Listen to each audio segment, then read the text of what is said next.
الله أغثنا يا رسول الله يا عظيم الجاه عليك صلوات الله. Zaman sekarang bukan lagi zaman yang dulu, betul?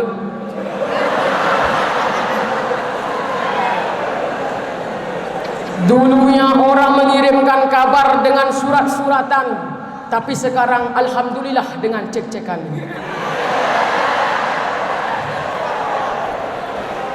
Dulunya orang tidak bisa memainkan HP, tapi sekarang subhanallah anak kecil sudah bisa memainkan HP. Itulah perkembangan zaman yang sangat meningkat. Pada malam hari yang sangat berbahagia ini, saya bertugas memaparkan sebuah judul yang bertema memfilter penyebaran hoax di media sosial.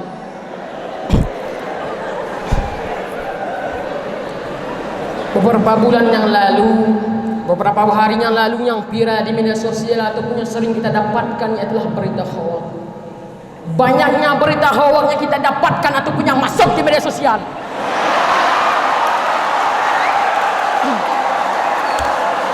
Maka ada 4 cara untuk mengatasi hoax tersebut. Pertama, apabila kita mendapatkan suatu berita ataupun yang masuk di media sosial, kita teliti berita tersebut, dari mana datangnya berita tersebut, siapa yang mengirimkan berita tersebut. Wahai orang-orang yang beriman, jika seseorang yang fasik datang kepadamu dengan membawa suatu berita, maka telitilah kebenarannya agar kamu tidak menyakiti suatu kaum karena kebodohan ataupun kecerobohanmu, yang akhirnya kamu menyesali perbuatanmu itu. Surah Al-Hujurat ayat 6. Dapat kita simpulkan saudara-saudaraku sekalian, kalau kita mendapatkan suatu berita yang masuk di media sosial, kita teliti berita tersebut. Kalau kita mau mengirimkan berita tersebut kepada kawan-kawan kita, alangkah indahnya kita telitilah berita tersebut. Dari mana datangnya berita tersebut? Siapa yang mengirimkan berita tersebut? Wasani kedua. Adapun yang kedua, saudara-saudaraku sekalian, apabila kita mendapatkan suatu berita ataupun yang masuk di media sosial, kita hidupkan nalar kita berpikir, kita ambil kesimpulan daripada pidato tersebut. Kita ambil kesimpulan daripada berita tersebut. Apa yang terkandung dalam berita tersebut? Contoh, ada seorang yang tidak kita kenal mengirimkan kabar kepada kita. Kita sudah mengetahui bahwasanya orang tersebut tidak kita kenal. Dia mengirimkan kabar bahwasanya ada seorang santri yang mengirimkan berita kepada kita. Kita sudah mengetahui bahwasanya orang yang mengirimkan tersebutlah seorang santri.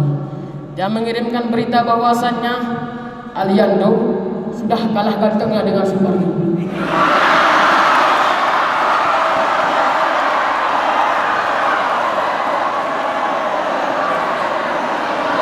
Itu hoax atau bukan?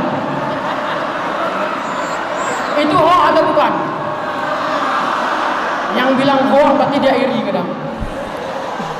Dan yang ketiga, saudara-saudaraku sekalian, ini yang kita inginkan, pemahaman daripada pemerintah ataupun lembaga memahamkan kepada kita sebagai bagaimana cara mengenal hoax tersebut. Ini yang memahamkan kepada kita bukan pemerintah, saudara-saudaraku sekalian, betul? Yang memahamkan kepada kita Teguh Supardi, betul? Dan yang keempat, saudara-saudaraku sekalian, aparat keamanan menindaklanjuti siapa saja yang membuat ataupun penyebaran hoax tersebut. Contoh, TNI dan Polri membuat peraturan kepada seluruh masyarakat Indonesia. Barang siapa yang membuat ataupun penyebaran hoax tersebut akan dikenakan sanksi seumur hidup penjara dan hukuman mati. InsyaAllah 99% tidak ada orang yang membuat dan penyebaran hoax tersebut, betul? Dapat kita simpulkan pidato yang singkat, yang padat, yang bermanfaat bagi seluruh rakyat adalah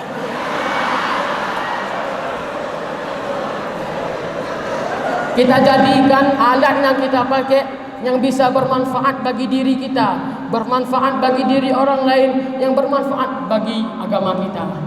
Jangan kita jadikan alat yang kita pakai yang tidak bermanfaat bagi diri kita, tidak bermanfaat bagi diri orang lain, dan tidak bermanfaat bagi agama kita. Teguh, Ketika saya pergi ke Yaman dulu, seorang Habib pernah berkata,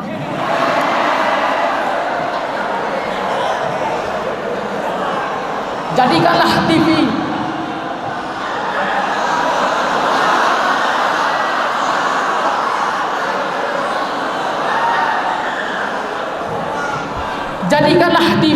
handphone, internet dan lain-lain sebagainya untuk alat perantara dan membantu agamamu. Maka jika tidak, alat ini akan merusakmu dan menghancurkanmu. Al-Habib Umar bin Muhammad bin Salim bin Hafiz. Banyak di antara kita yang lelah dalam menuntut ilmu, yang bosan dalam menuntut ilmu, tapi tak pernah bosannya dalam memainkan game, tak pernah bosannya dalam memainkan HP. Imam Syafi'i pernah berkata, bila kau tak tahan lelahnya belajar, maka kau harus tahan pedihnya kebodohan. Banyak di antara kita yang cinta kepada HP, gara-gara HP dia tidak mau ngaji lagi. Banyak di antara kita yang cinta kepada game, gara-gara game dia tidak mau ngaji lagi. Dan yang paling parahnya, saudara-saudaraku sekalian, dia tergila-gila dengan perempuan. Gara-gara perempuan dia tidak mau ngaji lagi. Ingat, cinta itu tidak akan selamanya.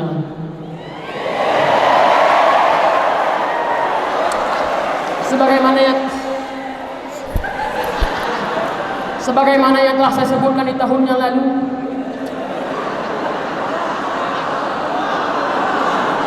cinta kepada bunga akan layu, cinta kepada manusia akan mati, cinta kepada Allah, cinta kekal abadi. Hadirin yang berbahagia, live streaming yang kami muliakan, inilah yang dapat kami sampaikan. Kami dari kafilah Rawdatul Muta'alimin Aceh Tenggara dan Gayo Luas mohon mundur di hadapan anda. Apabila ada kata-kata yang salah, mohonlah dimaafkan. Wabillahi taufiq wa hidayah. Wassalamualaikum warahmatullahi wabarakatuh.